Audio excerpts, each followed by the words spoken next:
Le top de 13 heures, l'actualité au Sénégal et dans le reste du monde sur les ondes et supports digitaux de la RTS. Ibrahima Sadi. Bonjour à tous, au sommaire de cette édition, les suites de l'affaire Astou Sornan, cette dame décédée en couche à l'hôpital Amadou Sakhir Mbaye de Louga. Le ministre de la Santé et de l'Action sociale était face à la presse ce matin. Abdoulaye Diouf Sarr est revenu sur le rapport issu des missions envoyées sur place à Louga. À Louga où la population ne décolère toujours pas, les femmes de la ville comptent organiser demain une marche pour exiger toute la lumière sur cette affaire qui continue d'alimenter l'actualité. Une actualité également religieuse avec le début du Triduum pascal. Jeudi, vendredi, samedi, l'Église catholique s'apprête à célébrer la résurrection du Christ. Abbé Simon Pierre Thior est l'invité de ce 13h. L'actualité internationale, la page des sports de Mansourba vont compléter cette édition d'information. Radio Sénégal, l'info en toute responsabilité. Ibrahima Sadi. En compagnie de Thiaba Djemé, Charles Mingou, Marie-Claire Sen à la technique. Un directeur limogé, des agents suspendus, un personnel en sitting ce matin. Bref, l'affaire Astou Sornan continue d'alimenter l'actualité. Astou Sornan, c'est cette femme décédée en couche à l'hôpital Amadou Sakhir Mbaye. À Louga, justement, les femmes réclament lumière sur cette affaire. Elles comptent organiser une marche pacifique, nous dit Seydounou Rougissi. À Louga, c'est toujours le mois de la consternation. Les populations du Ndiambour désemparées déplorent avec véhémence les conditions dans lesquelles la dame, Madame Astou Sornan, a rendu l'âme à la maternité de l'hôpital régional Amadou Sakhir Mbaye. Madame Khadija Gueye, présidente régionale du comité de lutte contre les violences faites aux femmes. Il est intolérable aujourd'hui que certaines choses puissent se passer encore dans nos villes, dans nos hôpitaux. Nous ne sommes plus au Moyen-Âge. Il y a des fautes qu'on ne peut plus accepter.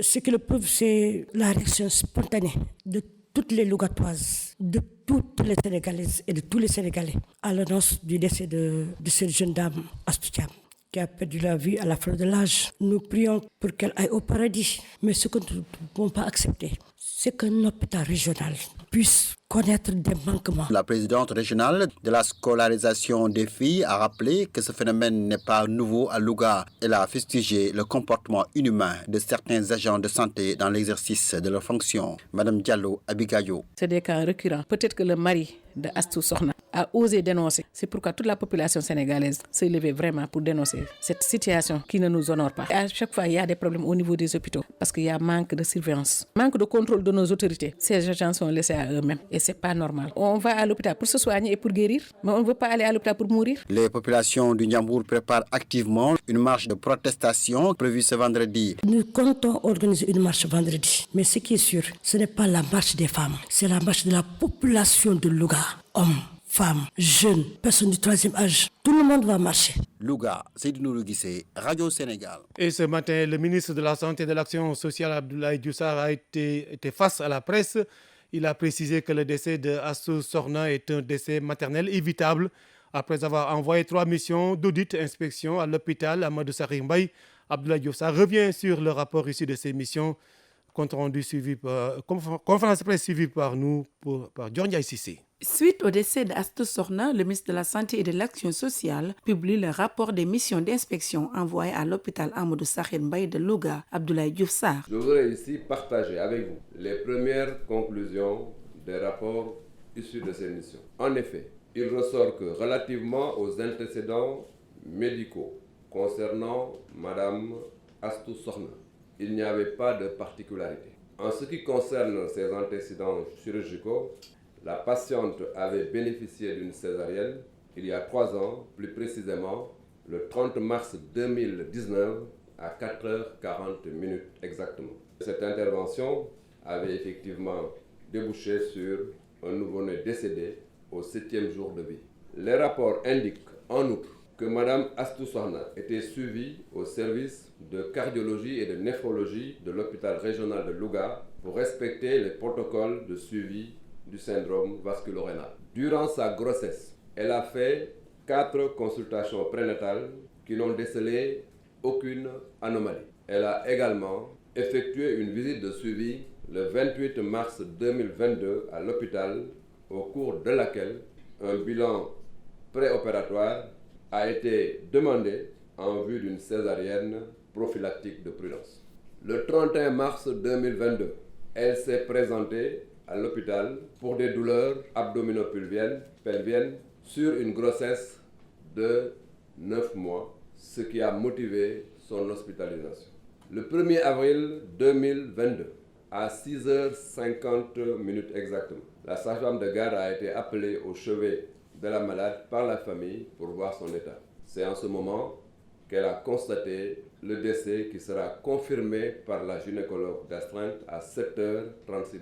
Selon le modèle des 3 retards, qui est un modèle d'audit de décès, le dossier ainsi présenté ne met pas en évidence des éléments en faveur du premier retard, c'est-à-dire une reconnaissance des signes de danger par la patiente, ni du second retard, à savoir l'accessibilité géographique et financière sans particularité. Par contre, on note des éléments en faveur du troisième retard, qui est lié à la structure, objectivant un déficit dans la qualité des soins reçus, à type d'insuffisance de diagnostic, c'est-à-dire l'évaluation non optimale du risque et l'insuffisance dans la surveillance. Sur la base des éléments du dossier, le décès de Mme Astou Sokhna est considéré comme un décès maternel évitable. Les 8 agents suspendus de l'hôpital Amadou Sakhir Mbaye pour 10 jours, ce dossier sera suivi et justice sera faite selon Abdoulaye Diouf Sarr. Et puis parlons de la situation liée à la pandémie coronavirus. Le bulletin du jour du ministère de la Santé fait état de 7 nouvelles contaminations sur 729 tests réalisés. Un cas grave est dans les services de réanimation. 4 patients ont été déclarés guéris. Aucun décès n'a été enregistré. 21 malades sont sous traitement.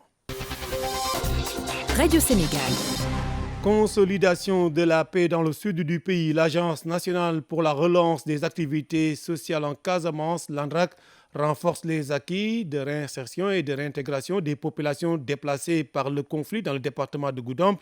Un comité départemental de développement regroupant les membres du comité d'élaboration et de suivi du processus s'est tenu à Goudomp. Correspondance Younous Baro. Après 4 décennies de conflits armés qui a plombé le développement socio-économique dans cette partie sud du pays, la vie reprend peu à peu son cours normal. Dans la foulée, les acteurs intervenant dans la consolidation de la paix, notamment l'ANRAC, profitent de ces moments d'accalmie engendrés par des séries d'opérations de sécurisation de la zone pour booster la réinsertion sociale et économique à travers des batteries de mesures pour l'accompagnement des populations déplacées. Ansou Sané, directeur général de l'ANRAC. Depuis 2018, l'ANRAC est là dans le département de Goudomp avec le financement d'activités génératrices de revenus au profit des populations déplacées, à travers également la mise en disposition d'engrais, donc la mise à disposition de moustiquaires.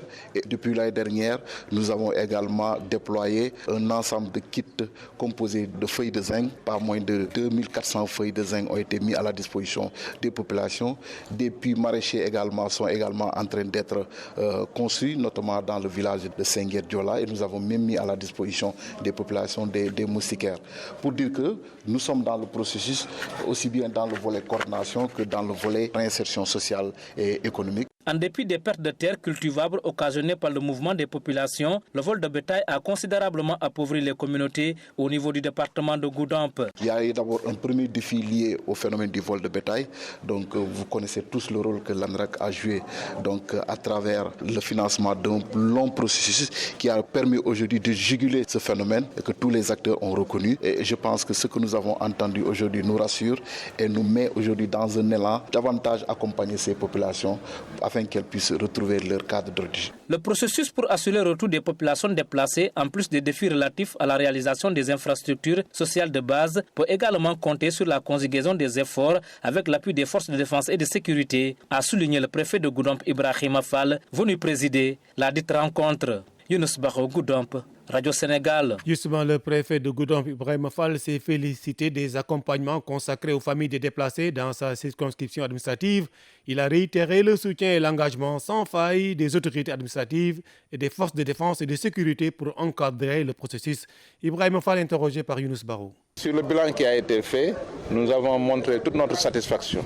L'accompagnement a démarré dans l'arrondissement de Djibanar et avec l'appui de ANRAC, l'appui de Shelter for Life, les appuis ont été donnés en termes de tôle, en termes de briques avec Shelter. Et dans le village de Senguer Diola, il y a un processus de reconstruction de 25 maisons pour lesquelles il y a un appui en briques et en tôle. entièrement fournis par l'Andrac et Shelter for Life. En plus de cet accompagnement pour la reconstruction, il y a aussi un accompagnement en vivres qui a été fait pour le même village, mais aussi il y a le fonçage de puits. Donc il s'agira pour les perspectives de rendre le processus beaucoup plus inclusif en impliquant tous les acteurs. Comme aujourd'hui nous l'avons constaté, le PUMA a rejoint le processus en offrant des moulins aux populations de retour. Et tous les projets et programmes de l'État qui interviennent dans la zone seront sollicités. À côté des ONG comme Shelter for Life, comme Afrique Angers, comme Kabon Ketor, qui sont déjà là aux côtés de l'ANDRAC et des autorités administratives pour encadrer ce processus. Donc depuis quelques mois, on n'entend presque pas de vol de bétail dans le département. Cela signifie que le travail de sécurisation est bien mené et que les populations peuvent être rassurées. La consolidation de la paix est une réalité dans le département de Goudomp. Voilà, Ibrahim Fall, le préfet de Goudomp, interrogé par Younous Baro. Il est 13h11, vous suivez les infos sur Radio Sénégal. Parlons à présent de religion avec l'Église catholique qui entre dans le triduum pascal à partir de ce jeudi, c'est-à-dire les 3 jours qui précèdent la fête de Pâques, c'est-à-dire la résurrection du Christ.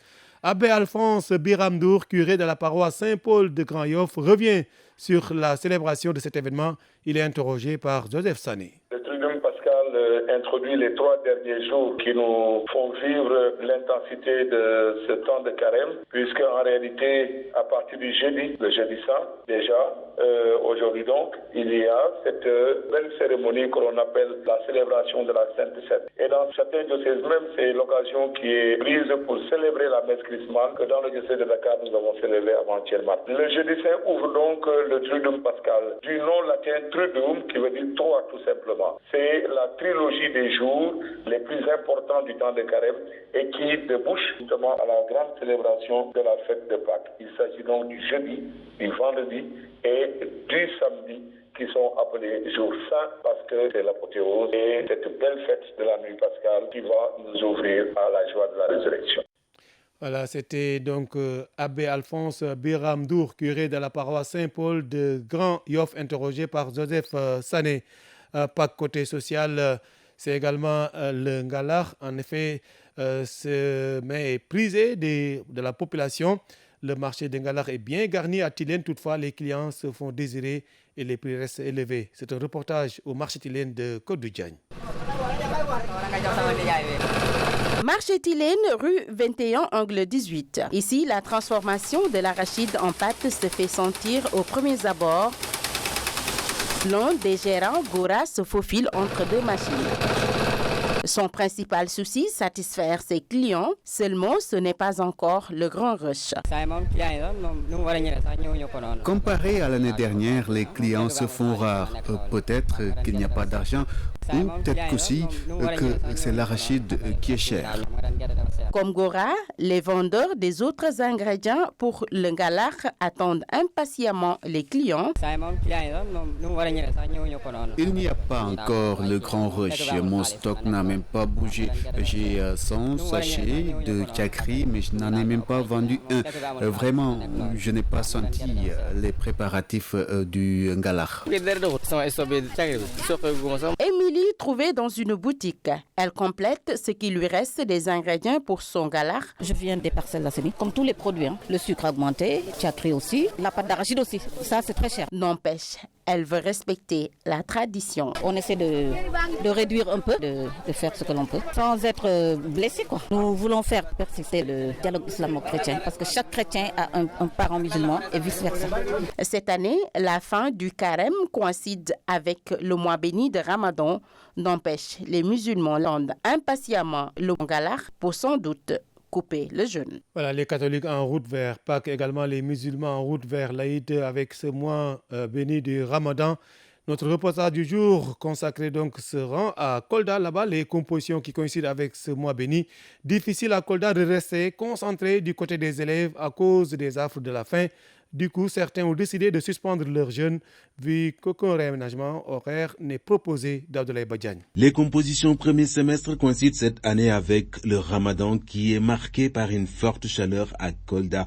Au lycée Alpha Molo Baldé, il n'y a pas eu de réaménagement des horaires, mais le proviseur a précisé que les compositions sont ainsi organisées. Ibrahima Koulibaly. Cette année, pour le premier semestre, nous, à Alpha Molo Baldé, nous avons choisi d'évaluer les élèves pour ces compositions. Pour les classes de terminale, les élèves composent dans toutes les disciplines. Mais pour les secondes, classes intermédiaires, classes de seconde et première, les élèves composent pour les dominantes, les 3 dominantes et une non dominante. Ainsi, les littéraires composent en français, histoire et géographie, anglais et une non dominante mathématiques. Pour les scientifiques, c'est maths, SVT, PC, sciences physiques et une non dominante le français. Les enseignants déroulent les cours convenablement, seulement il arrive des moments où ils constatent un relâchement des élèves à cause du jeûne. Wali Diata, prof, éducation physique. Dès la pause de 12h à la reprise à 12h30, souvent il y a quelques élèves qu'on sent que la fatigue commence à entrer, il y a la faim qui est là. Certains même, si le cours du prof n'est pas très bien animé, ils ont tendance même à dormir entre 12h30 et 14h30. Jeûner et venir faire cours n'est pas chose facile, encore moins composée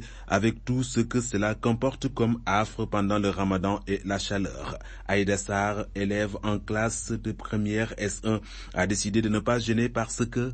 Le fait juste de jeûner, c'est pas facile. En plus d'aller à l'école, de pouvoir suivre les cours, c'est un peu difficile. Vous n'avez pas jeûné présentement? Non, je n'ai pas jeûné aujourd'hui parce que je suis en composition. Et le fait de jeûner, d'une part, me déconcentre parce que le fait d'avoir faim et de pouvoir se concentrer, c'est un peu difficile. Les deux ne peuvent pas aller ensemble. Les élèves qui ont décidé de jeûner, eux, trouvent l'occasion de passer la journée au lycée, le temps de réviser, également de s'exercer entre eux pour être à jour dans les apprentissages. Daouda Badiane, Kolda, Radio Sénégal. Et puis l'affaire suite Boti, la confrontation entre la patronne du salon, Ndeye Khady Ndiaye, son mari et Adji Sarr, qui a accusé l'opposant Ousmane Sonko de viol, menace de mort avec arme à feu, se tient à l'instant au bureau du doyen du juge.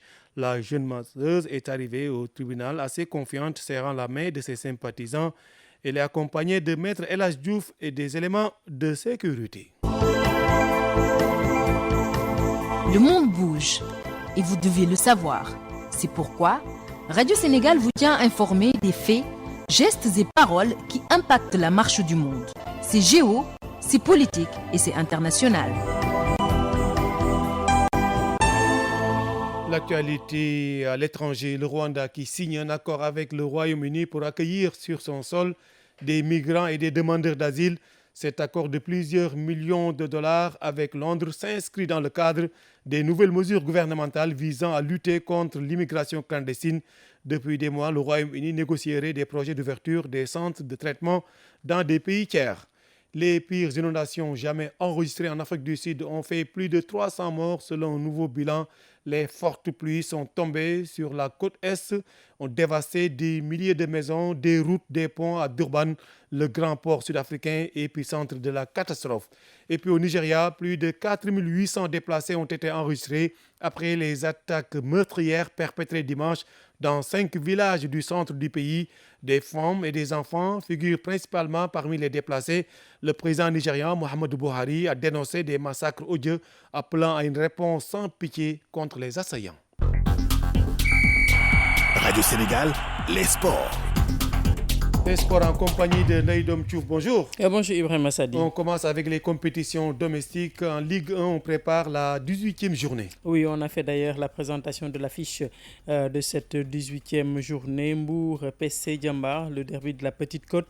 Ce sera demain samedi. Mbour Petite Côte est avant-dernier, lanterne rouge avec 14 points, tandis que Djambar est 5e avec 25 points. À la conférence de presse, c'était ce matin, Caroline Faye en présence du vice-président de la Ligue de football professionnel Abdoulaye Gueye et du directeur exécutif de la Ligue Amsatou Fall, et bien sûr en présence des deux entraîneurs et des deux capitaines des deux équipes. Nous aurons des échos de cette conférence de presse dans nos prochaines éditions. Après cette affiche également match phare de cette 18e journée, la rencontre à Denis Biramdao entre Génération Foot 2e et son suivant immédiat AS Pikine 3e. 2 points entre les deux équipes. Ce sera également demain samedi. Les autres rencontres, Dakar Sacré-Cœur US Gorée, c'est Alassane Djigo, et puis à Iba Mar Diop, le Diaraf 7e reçoit l'AS Douanes 5e. Amadou Barry Guédiawaye 4e fera face au Ndiambour 12e. 12e. Et puis à Ngalandou Diouf Tenguej, 9e, reçoit le 13e CNEPS Excellence. À Mawadouad, la Linguère, 8e, reçoit les leaders, le Casa Sport, avec 32 points. La 18e journée de la Ligue 2, c'est également ce samedi et la suite le lundi. En Afrique, on joue les quarts de finale de la Ligue des Champions. Oui, avec l'affiche de ce vendredi à 21h, on aura Sétif contre Espérance de Tunis. C'est le premier quart de finale. Allez donc, les 3 autres rencontres, ce sera samedi avec Petro Luanda à 16h qui reçoit Mamelodi Sundowns. À 20h, il y aura Al Ahly de l'Égypte contre Raja de Casablanca. À 21h, CR Belouizdad reçoit le Wydad de Casablanca. Les phases retour, c'est les 22 et 23 avril prochains. En Europe, c'est l'Europa League et la Conference League. Mais on connaît les affiches des demi-finales de Ligue des Champions. Ce sera Liverpool-Villarreal et Real Madrid-Manchester City. Ces rencontres vont se dérouler les 26 et 27 avril. Pour ce qui est de Manchester City, son maître à jouer Kevin De Bruyne et l'un de ses défenseurs, Kyle Walker, sorti sur blessure hier soir, seront forfaits pour les demi-finales de cette Ligue des Champions. Donc les 2 cadres de Sky Blue sont déjà forfaits donc, pour les demi-finales de la FA Cup plutôt. Contre Liverpool. Et puis De Bruyne devrait être absent une dizaine de jours. Il devrait donc être potentiellement de retour pour cette demi-finale contre le Real Madrid. Et Kyle Walker, lui qui souffre de la cheville, devra procéder à des examens complémentaires pour déterminer la durée de son indisponibilité. Du côté de Liverpool, on est en deuil après cette Ligue des Champions, puisque ce jeudi, le club a communiqué et annoncé la mort de l'un de ses supporters à Anfield hier. C'était lors de ce quart de finale. Et contre le Benfica, le club a précisé que ce supporter était tombé malade avant le match. Et puis les matchs du jour, Europa League, quart de finale, retour à 16h45. L'Atalanta Bergame fera face au RB Leipzig. Un but partout à l'aller, même score à l'aller entre FC Barcelone qui reçoit Francfort à 19h. L'Olympique de Lyon à la même heure fera face à West Ham. Le même score, un but partout à l'aller. Et puis le Sporting Braga qui tentera de confirmer sa victoire de l'aller chez Rangers. Le coup d'envoi également, c'est à 19h. En Conference League, Leicester de Nampalis Mendy se rend chez le PSV Eindhoven. À l'aller, c'était match nul blanc entre les deux équipes. 16h45 pour le coup d'envoi. Et puis l'OM de Bambadjan qui va également essayer de confirmer sa victoire chez le PAOK Salonique. Le coup d'envoi, c'est à 19h. À l'aller, les Marseillais s'étaient imposés 2-1. Les deux autres rencontres à 19h également, c'est ça, AS Rome, Bodo Glimt, 2-1 pour Bodo Glimt à l'aller. Slavia Praha contre Feyenoord à l'aller, c'était 3 buts partout. Et on termine par le basket. Le basket avec la mise à jour, 6e journée retard de la N1 chez les féminines. L'ISEC qui a battu le Duc 74-72, une défaite qui enlève aux étudiantes l'occasion de reprendre le fauteuil occupé par la Jeanne d'Arc. Après sa victoire 84-58 sur Flying Star, la Jeanne d'Arc totalise 10 points et le Duc est à 9 points. La prochaine journée permettra de déterminer le champion à mi-parcours dans ce championnat féminin. Chez les hommes, le Duc a terminé en beauté en s'imposant hier devant la Thiès pour le compte de la 7e journée retard, score 85-43, une 7e victoire de rang qui conforte les étudiants au rang des leaders donc dans la poule A et champion à mi-parcours. Le Duc débute la manche retour contre l'AS Bob, ce sera la semaine prochaine. Et c'est tout pour le sport. C'est tout pour le sport. Voilà, merci à vous Ndeye Dom Diouf. Radio Sénégal. L'invité de la rédaction. L'invité de la rédaction, Abbé Simon Pierre Thior, il est professeur de Bible et formateur au grand séminaire interdiocésain Liberman de Sébikotane. C'est pour parler du Triduum Pascal qui démarre ce jeudi pour s'achever le dimanche de la résurrection Pâques. Il répond aux questions de Joseph John. L'abbé Simon Pierre Thior, prêtre du diocèse de Thiès, professeur de Bible et formateur au grand séminaire interdiocésain Liberman de Sébikotane. Le Triduum Pascal, comme du reste l'indique son étymologie latine, tres, c'est-à-dire 3, et dies, jour, est une période de 3 jours durant lesquels, le jeudi saint, le vendredi saint et le samedi saint, durant lesquels la Sainte Église, notre Mère célèbre, ce qui constitue le cœur de notre foi chrétienne, à savoir la passion, la mort et la résurrection de notre Seigneur Jésus-Christ. Le Triduum Pascal commence le jeudi saint et se termine le jour de Pâques après les vêpres. Ces 3 jours constituent le centre de gravité de toute l'année liturgique. Successivement, les chrétiens commémorent le dernier repas du Christ avec ses disciples, son arrestation, sa crucifixion et sa mise au tombeau, puis sa résurrection d'entre les morts. Ces 3 jours ont un caractère fortement symbolique. Ils rappellent ceux évoqués dans l'évangile de Jean. Jésus, ayant chassé les marchands du temple, des Juifs lui demandent de manifester l'autorité au nom de laquelle il remet en cause le lieu saint de Jérusalem et il leur répond: détruisez ce sanctuaire et en 3 jours je le relèverai. Préfigurant de la résurrection, l'évangéliste précise, il parlait du sanctuaire de son corps. C'est dans l'évangile de Jean au chapitre 2, les versets 18 à 21. Le jeudi saint. Dans la soirée du jeudi avant Pâques, les catholiques célèbrent la Cène, c'est-à-dire l'ultime repas du Christ avec ses disciples, où il leur annonce le don qu'il va faire de sa vie, librement et par amour. Ce don est signifié de manière différente selon les 4 évangiles. Marc, Matthieu et Luc montrent Jésus partageant aux 12 du pain et du vin dont il fait les signes de son corps et de son sang livré. Dans l'évangile de Jean, cette scène est absente et le don de Jésus est traduit au travers du geste du lavement des pieds. Jésus se place ainsi dans la situation du serviteur et laisse à ses disciples ce testament. C'est un exemple que je vous ai donné pour que vous fassiez vous aussi comme moi j'ai fait pour vous. C'est dans l'évangile de Jean au chapitre 13, le verset 15. Le vendredi saint, nous célébrons la kénose de Dieu, c'est-à-dire son abaissement qui va jusqu'à la croix pour rejoindre les hommes. Dans ce geste radical d'humilité qui renverse la vision païenne d'un Dieu dominateur, nous recevons la révélation d'un Dieu qui n'est qu'amour. Deus Charistas est, Dieu est amour. Durant cette journée, les chrétiens accompagnent le Christ en sa passion, relisant ensemble le récit de son arrestation et de sa mise à mort. Au cours de l'office, la liturgie prévoit un geste de vénération de la croix. Et depuis la fin du Moyen-Âge, la pratique du chemin de croix s'est par ailleurs largement diffusée. Celui-ci a lieu dans l'après-midi du vendredi et consiste en une pérégrination qui nous fait